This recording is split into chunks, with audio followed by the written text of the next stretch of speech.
Welcome to the podcast, Amazing Tales from Off and On Connecticut's Beaten Path. And I'm your host, Mike Allen.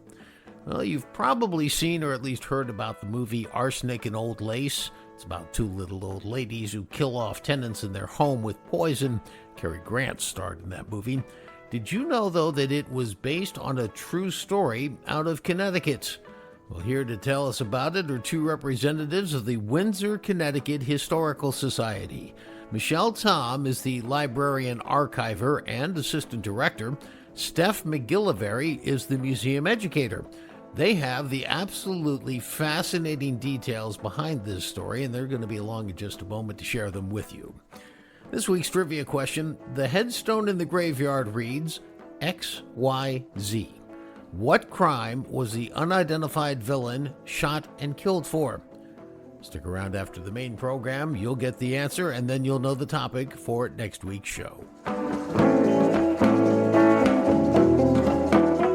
Amazing Tales from Off and On Connecticut's Beaten Path is brought to you by our sponsor, Yale New Haven Health. When people need the best quality health care, there's a reason they turn to Yale New Haven Health. In 1826, Yale New Haven Hospital became Connecticut's very first hospital. They were the first hospital in the U.S. to use chemotherapy. Yale New Haven was the first to introduce insulin pumps for diabetic patients, and they introduced the world's first intensive care unit for newborns. For more information about Yale New Haven Health, visit ynhhs.org. That's ynhhs.org. You may not know the name Joseph Kesselring, but I'm sure you know the play that he wrote, his most famous one, Arsenic and Old Lace. That play debuted on Broadway back in 1941, and then the outstanding movie director Frank Capra brought in the star Cary Grant and turned it into a movie in 1944.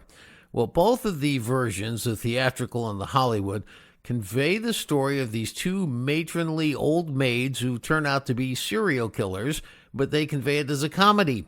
For those who were actually involved in the cases in the early 1900s in Windsor, Connecticut, the story was anything but amusing. Now, in the movie, two elderly women poison folks at their New York City home. In real life, Amy Archer Gilligan acted alone. She did so at her nursing home in Windsor. And as you're going to hear, there's some conjecture that would point to her having poisoned probably quite a few more people than she was ultimately accused of murdering. Well, here to tell us this incredible story are two representatives of the Windsor Historical Society. Michelle Tom is the librarian archiver and assistant director, and Steph MacGillivary is a museum educator who has studied the Amy Archer Gilligan case in depth. Michelle, we're going to start off with you, and I'd like for you to tell us what the nursing home industry looked like. I mean, we didn't have nursing homes when Amy Archer Gilligan brought hers into Windsor, which we'll get into a little bit later. But can you just sort of tell us what was the lay of the land? How was elder care handled at that point in time? Yes. So, Windsor, like many other towns, the population was pretty stable in the 19th century. But in the early 20th century, it really started to shoot up quite a lot. And you had a lot more, new technology, more industrialization, more people moving around a lot more easily. People began to see elder care as being more of a burden rather than a family responsibility. There were a lot more towns having these town poor farms. That's what it was called in Windsor, the poor farm.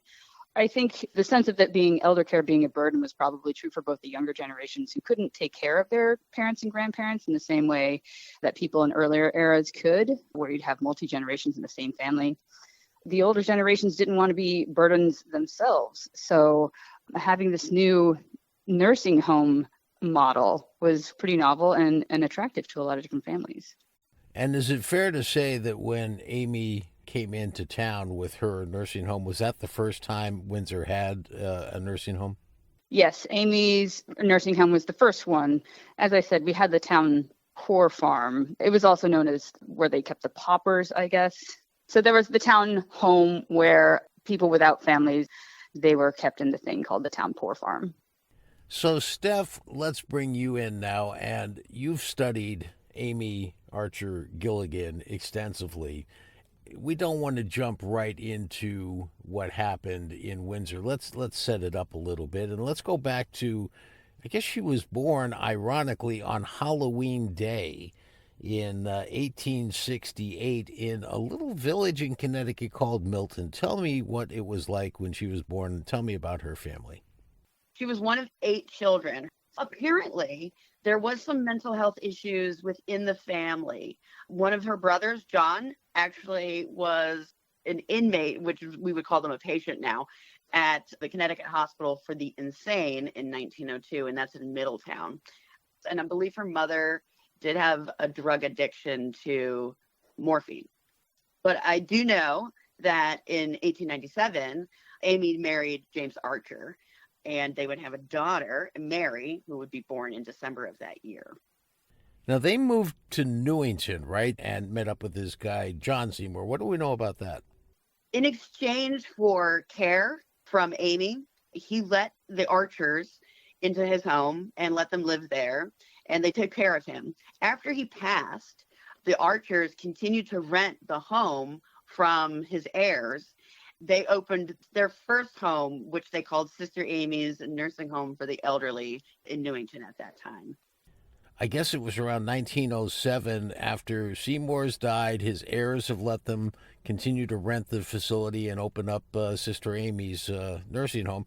When in 1907 they changed their mind to decide they're going to sell the building. So this is when, I guess, Amy and her husband then move on to Windsor? Yep, that's exactly when. The Archers did move to Windsor, and they used their savings to purchase their own residence. They purchased the Archer Home for the elderly and chronic invalids.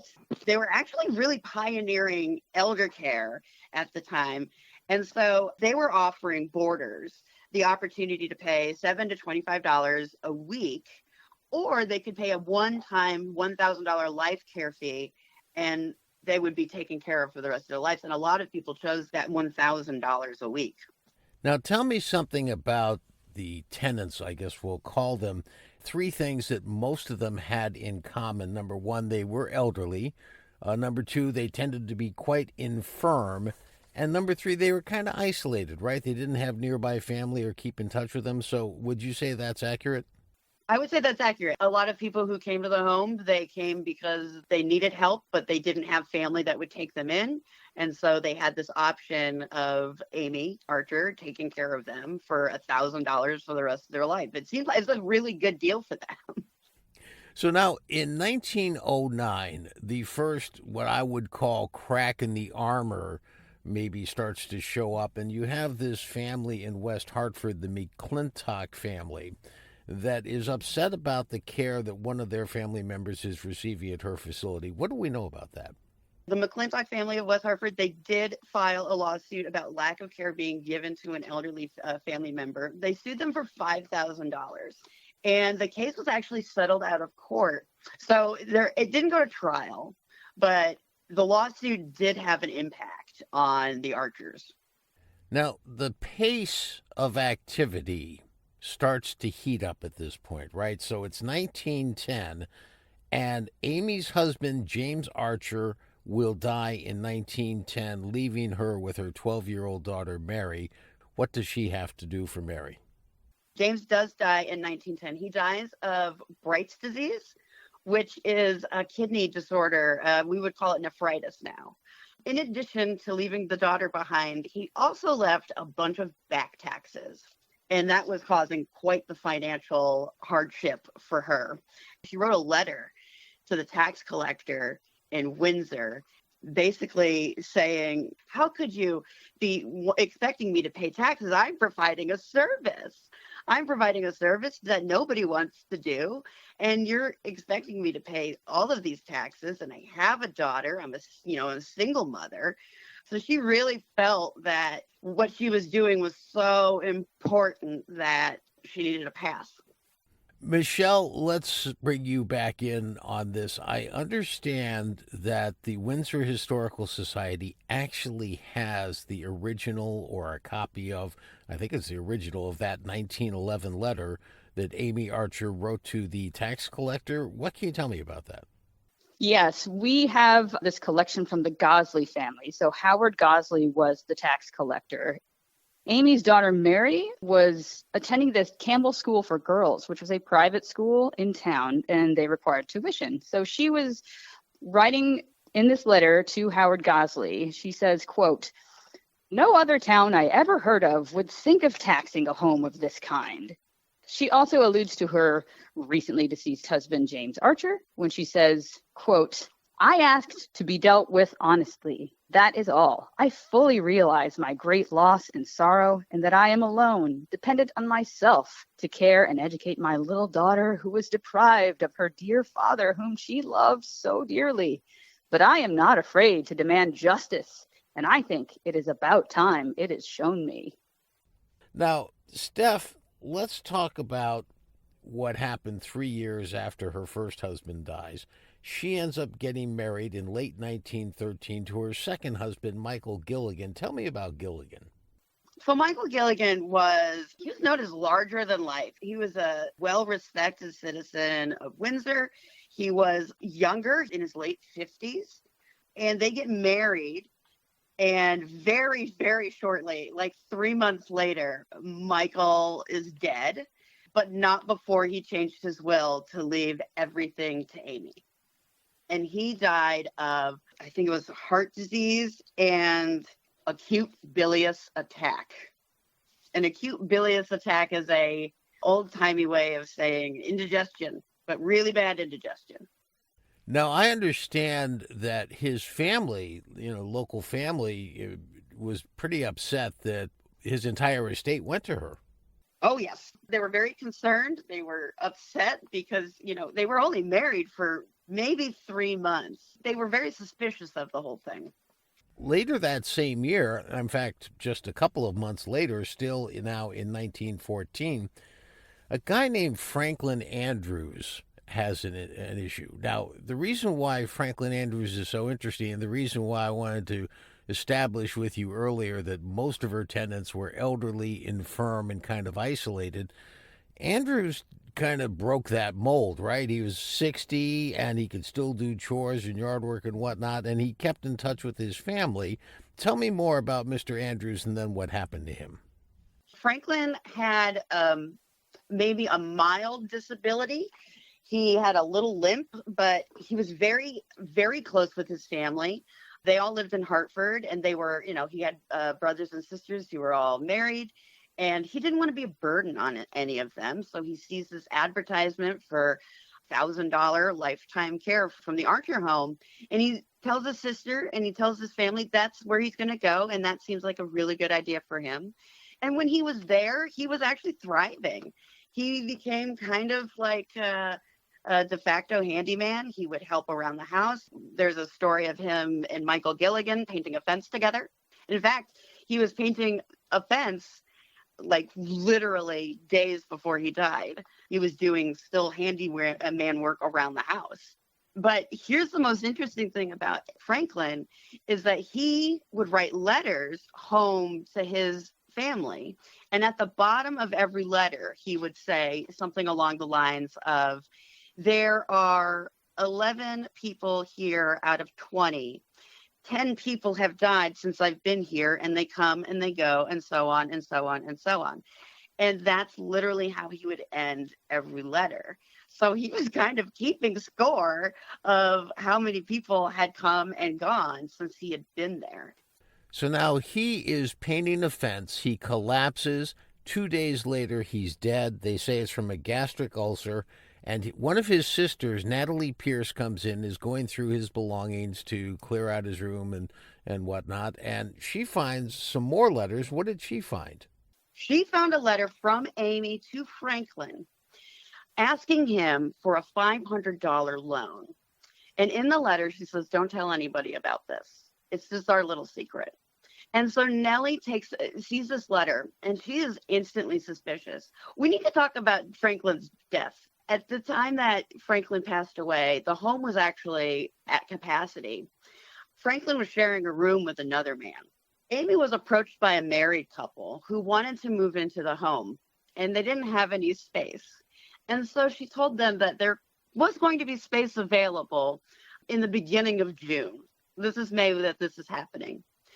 She kind of pushes this couple off And then she says, really going to be happening soon. And so Franklin passes away on May 29th. And the couple take the bed basically like June, like the beginning of June, June 1st, that first week of June. And so that's pretty telling as well. At this point now, she goes to the state's attorney with her information. State's attorney kind of blows her off, isn't really all that interested. So she goes to the Hartford Courant, and it turns out that the Courant's guy who writes the obituaries for Windsor lives in Windsor. He's named Carlin Gosley, and I guess he's related to the tax collector. And he had his own concerns after writing all these obituaries, including a bunch from her home. So his antennae went up. And what did he do with drugstore registers? So Carlin really was the first person to notice something was up at the house. Not only was he an obituary writer, he worked for Hartford Boiler and Steam Company as an insurance man. And so he did this obituary writing as a hobby on the side. He also lived next door to the Archer home. And so what he was noticing and what kind of tipped him off was that the undertakers were coming at weird times. If somebody passed away in the home, the undertaker was there immediately and they were taken from the house like lickety split, which was really kind of strange for the time. And so he was like, this is weird. And then he started noticing a lot more deaths. And so that tipped him off, and he decided to independently check the drugstore registries in town, because at the time, if you purchased poison from a drugstore, it had to be registered with the state. So they had a record of who was buying poison. And so he looks at W.H.H. Mason's, that's a drugstore here in Windsor, and he found that Amy was purchasing a lot of arsenic, like at one point, he found 10 ounces of arsenic. 10 ounces of arsenic is enough to kill several hundred people. That's a lot of arsenic.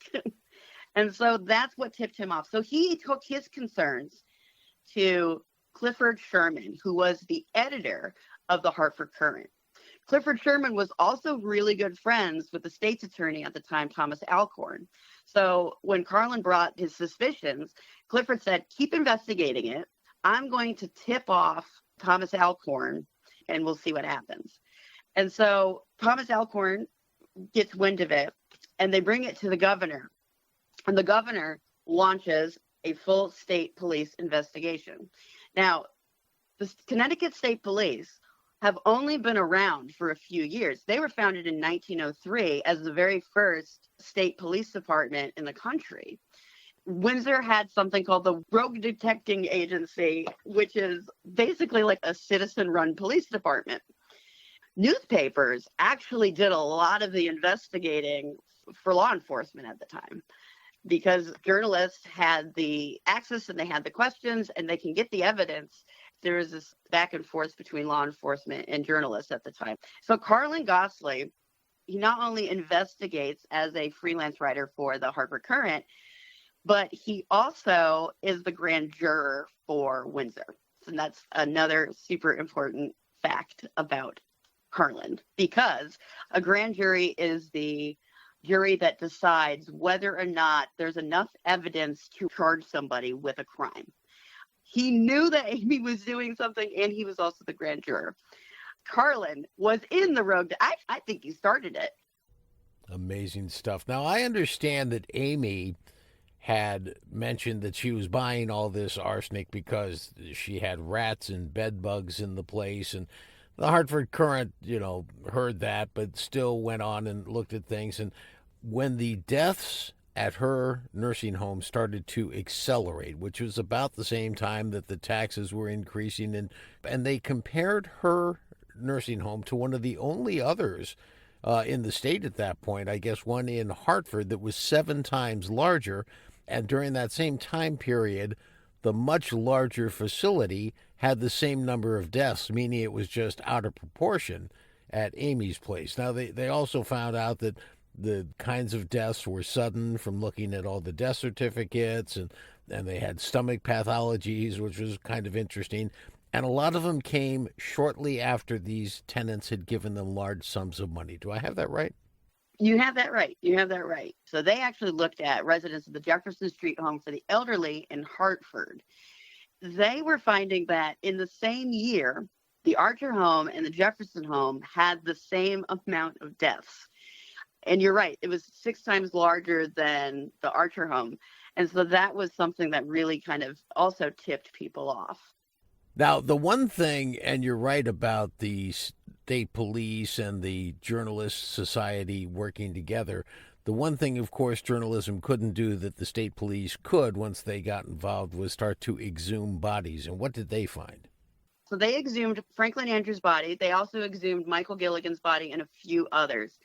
In Andrews' stomach alone, they found enough arsenic, it was testified, to, quote, kill 6 strong men. So it takes about 4 grains of arsenic to kill you. And when they sent out Franklin's samples, they sent it to a number of different pathologists to test his stomach lining. And they found varying degrees of arsenic, but at one point in his stomach, they found about 20 grains of arsenic. That's enough to kill several people. And they did that after getting the warrant, thanks to Nellie's letter. Back when people were first being embalmed, like funeral homes, they would use arsenic in their embalming fluid. Except the home that Amy sent all of the bodies from her house to stopped using arsenic in their embalming fluid like 18 years beforehand, which is how they were able to determine that it was arsenic added from Amy and not from the embalming. There was a doctor in town, his name was Dr. King. He was always the one that went to the Archer home to look after the patients, and he's the one that fills out the death certificate. So he was the one finding all of these stomach ailments, but didn't think anything of it. Like literally didn't think anything was weird about it, didn't think anything was off. In fact, I think at the trial, he was still kind of thinking Amy was innocent. Now, I think it's probably fair to say that a lot of observers think that she probably killed a lot of people, but she was actually only officially charged with 5 deaths when she was arrested. Is that correct? She was charged with 5 deaths, but she was only tried for 1. Explain how that worked. They indicted her for the murders of Franklin Andrews, Michael Gilligan, and a couple of others. They couldn't prove beyond a reasonable doubt that she had killed Michael Gilligan and those other 3 people. But with Franklin's letters home to his family, the letter that Nellie found, and the arsenic in his system, Franklin had enough evidence to be tried in the trial.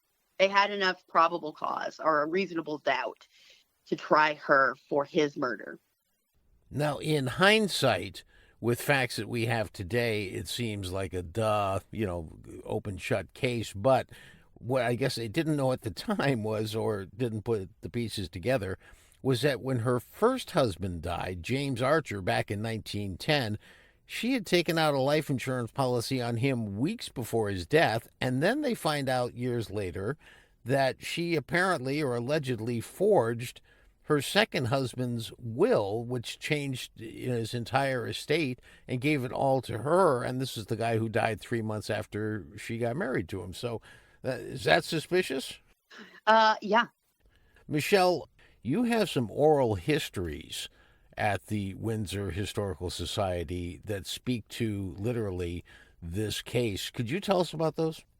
We have a couple of oral histories that talk about Amy. One comes from a woman named Lenora Jubry. In the interview, she mentions that she didn't know her mother when she was growing up in Windsor, but her mother's name was Rose Swan. It turns out that Rose Swan was a housekeeper in the Archer home for at least a few years. But at some point, she must have had a mental breakdown because her family sent her to the state hospital in Middletown. But Lenora Jubry was essentially told by her family that her mother went a little crazy after being poisoned by Amy Archer Gilligan because she knew too much. So it sounds like Amy was trying to tie off some loose ends there. Another one is with a woman named Jane Nearing, who was a teenager in the early 20th century. She remembered doing missionary work at the Archer home, singing hymns for the older residents who couldn't go to church.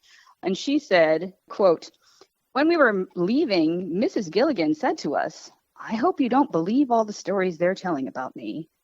And actually, Jane hadn't heard any stories at that point, but she sure found out later. She actually even visited Amy in prison later because her father was a chaplain there. And she said that Mrs. Gilligan, she kind of sat in the corner. She didn't talk very much. Amy Archer Gilligan was tried twice. The first time, she was convicted and sentenced to be hanged.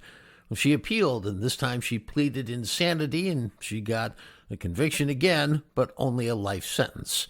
A few years after that, she'd end up in the same hospital for the insane in Middletown, Connecticut, to which her brother had been committed many decades before that. She died there at the age of 89 in 1962. One final footnote on this bizarre case: the very first regulations on elder care and nursing homes in the entire United States were brought to bear legislatively due to this case.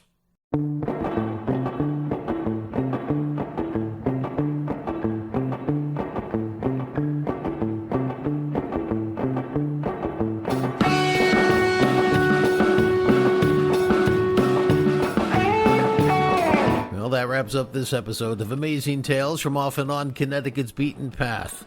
You know, ironically, one of those projects supported by all those tax increases that put Amy into her financial squeeze was a public works project that straightened out a series of very dangerous 90-degree turns in a road that went under a railroad overpass. Those roads were just around the corner from Amy's nursing home, and the project in the official town records was called the Death Trap. I want to thank our guests for today's program, two representatives of the Windsor Historical Society, Michelle Tom, their librarian, archiver, and assistant director, and Steph MacGillivary, museum educator.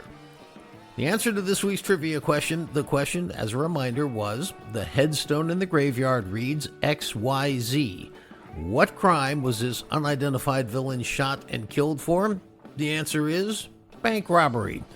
Next week on Amazing Tales CT, we're going to tell you the tale of the unidentified bank robber who was actually shot and killed as he tried to climb in a window at the bank in the middle of the night in Deep River, Connecticut, back in the year 1900. And we'll also share not only what we know about him, but this mysterious lady in black who visited his grave religiously every year. Amazing Tales from Off and On Connecticut's Beaten Path is a production of True North Associates, LLC. This is Mike Allen. Be safe and stay healthy.